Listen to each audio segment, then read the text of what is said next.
Hi gamers, and welcome back to yet another Fallout 76 video.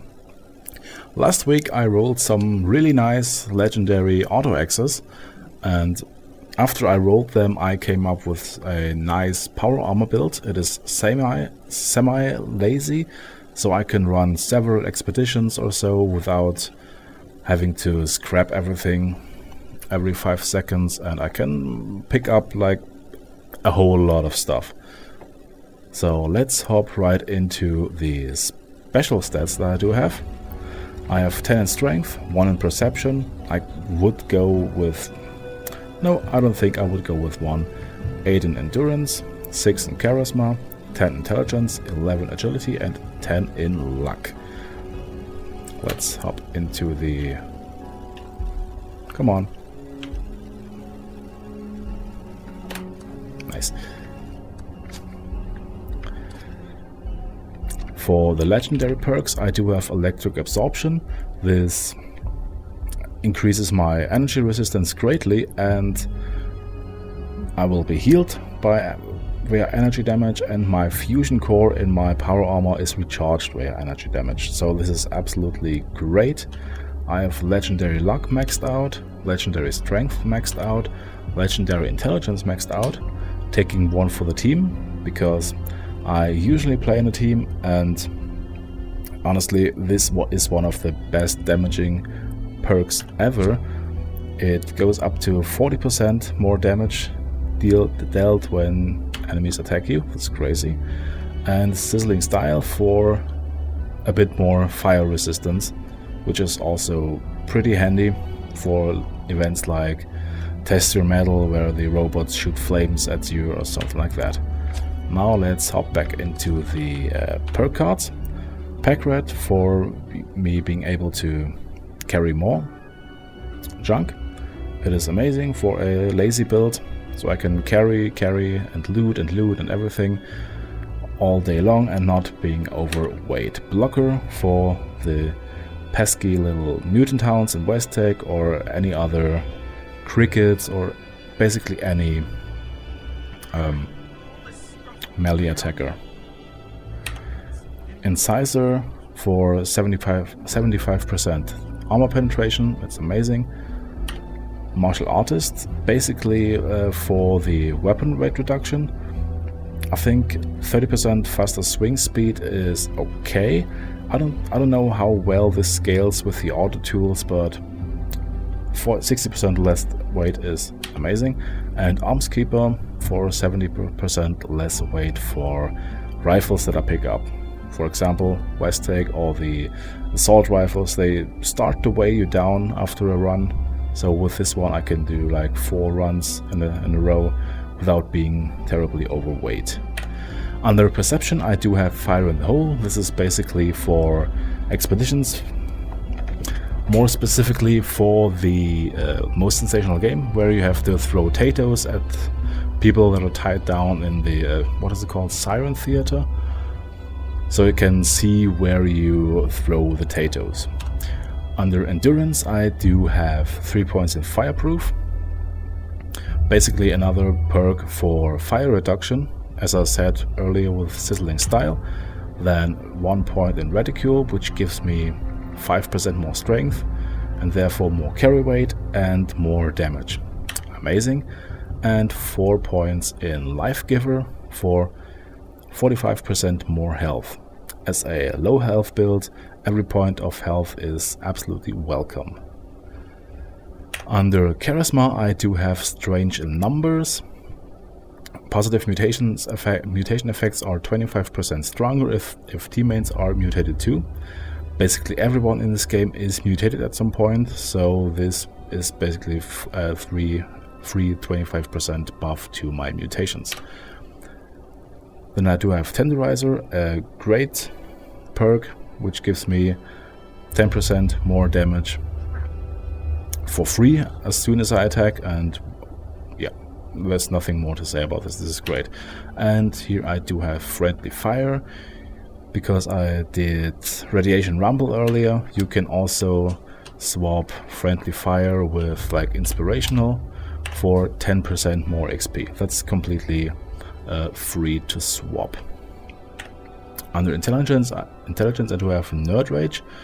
As I just said, this is a low health build, and Nerd Rage is absolutely mandatory for low health builds. It's just too valuable.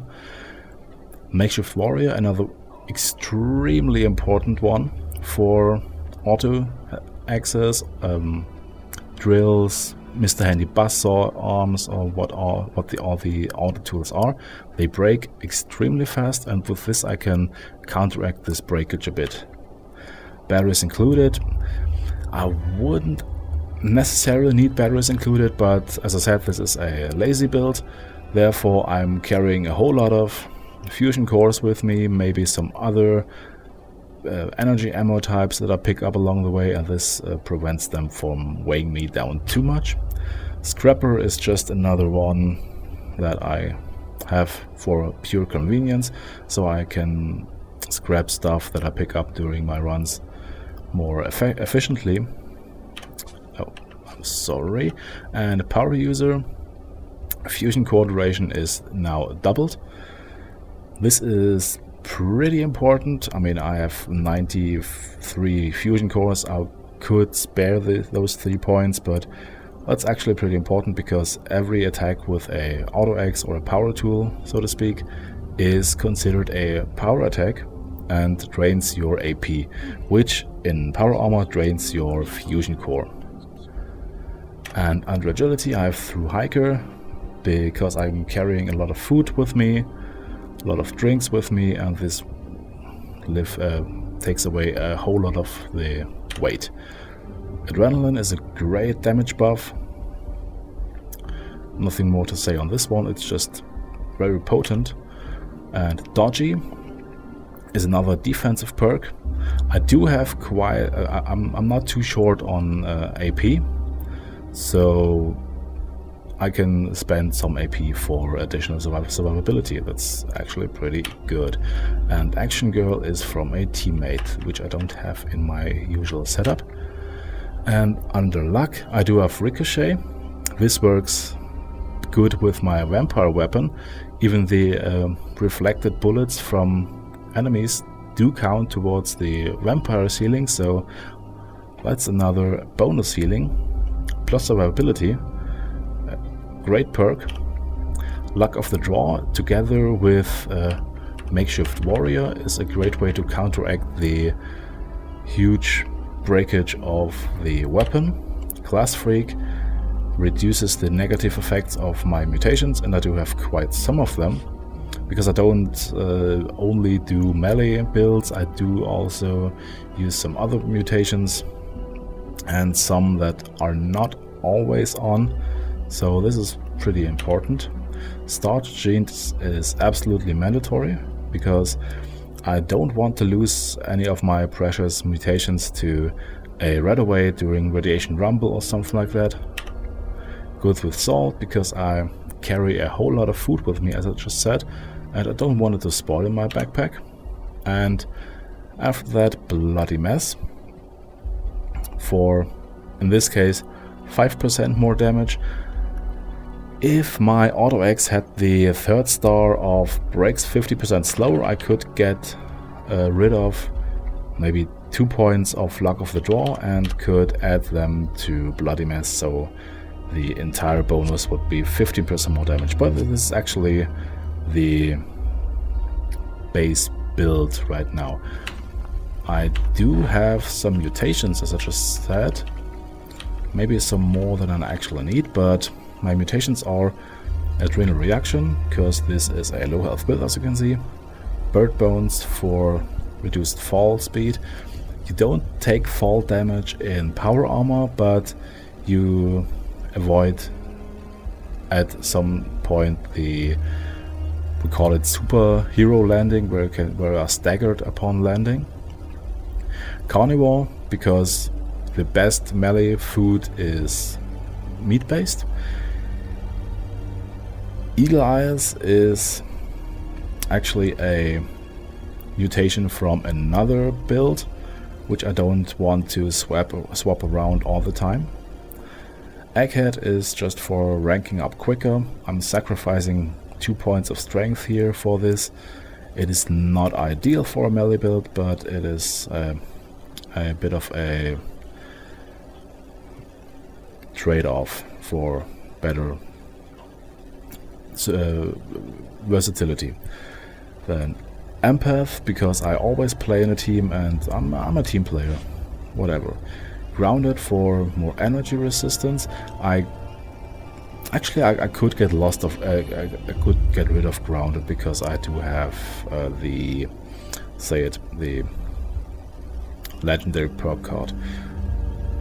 This is one more point of optimization. Herd mentality, -2 special solo, +3 special group. This is actually a great perk because you always are grouped. Marsupial, more carry weight, more jump height. -1 intelligence is actually one of the most common mutations and one of the most useful, to be honest. Then we have scaly skin. It is a damage resistance, energy resistance and AP minus. I'm not too short on AP because I do have the optimized bracers in my power armor, so I'm not too dependent on those 12 AP, and the additional resistances won't hurt, especially when I'm not in power armor. Speed Demon is amazing, move speed, better reload speed, and yeah, it's just amazing. It burns through your food and drink gauges a bit faster, and that's a bit stressful at times because I do run an overeater's power armor, but it is not that big of a deal as I'm carrying a whole lot of food with me. And the next one, and the last mutation, is Twisted Muscles. I lose a little bit of gun accuracy, but I gain a whole lot of melee damage, and I cripple enemies more often. This is amazing, and I really do not want to miss them. Okay, and for food, I do have Mutant Town Chops for more melee damage, Cranberry Cobbler for 5% more experience. This will be swapped out with Tasty Squirrel Stew. This will be changed up with Tasty Mutant Town Stew at some point, and Purified Water just for my food buff, for my drink meter. Okay, now we'll head over to Westech and I'll show you this build in action. And welcome back to Westech. Why am I crouching? I have no adrenaline going, and you'll see how much damage this one will do. It basically one-taps them. You run into them and dead. The same thing with mutant towns. Give me your meat, I want to cook you. Yes. Here. Go in, 180 damage per tick, and they're all dead. Basically within a fraction of a second. This is absolutely so overpowered. And that's even without the slugger perks, without the perks that increase your melee damage. Your two-handed melee weapon damage. This is just crazy. I tried it even before making them legendary. And even a non-legendary Auto X just slaps them. Have a look at this. This was just a 3-star legendary, and I evaporated them within a second or so. This is just completely overpowered. I hope it is not too loud, but I think it is. I'm sorry. And now let's head over to an even stronger enemy. And as you might see, we're on our way down to our friend, the glowing super mutant behemoth. Just run down there, and there he is. Still sleeping with his head underwater, as usual. And now get into, and within 1.5 seconds or so, he is history, without even being able to stand up completely. That's really strong. And now we're here at the Sunrise Fields. let's have a look at the Mirelurk Queen. Just some regular Mirelurks. Mirelurk King, as you can see, Mirelurk King is also dead within seconds, which is usually pretty tanky. And now let's jump in here and take care of our Queen. Level 100, next level, that's amazing. And as you can see, if I don't forget to attack, she dies within... Come on. Within seconds. I don't actually know why I was staggered right now. Maybe some of you know why I'm staggered. I don't think it's because of the poison damage, but it might as well be. You are pretty vulnerable to stagger with this one, because you have always this little ramp up time where he just heaves up the weapon, but as soon as you are attacking, you are staggering, and you're staggering better.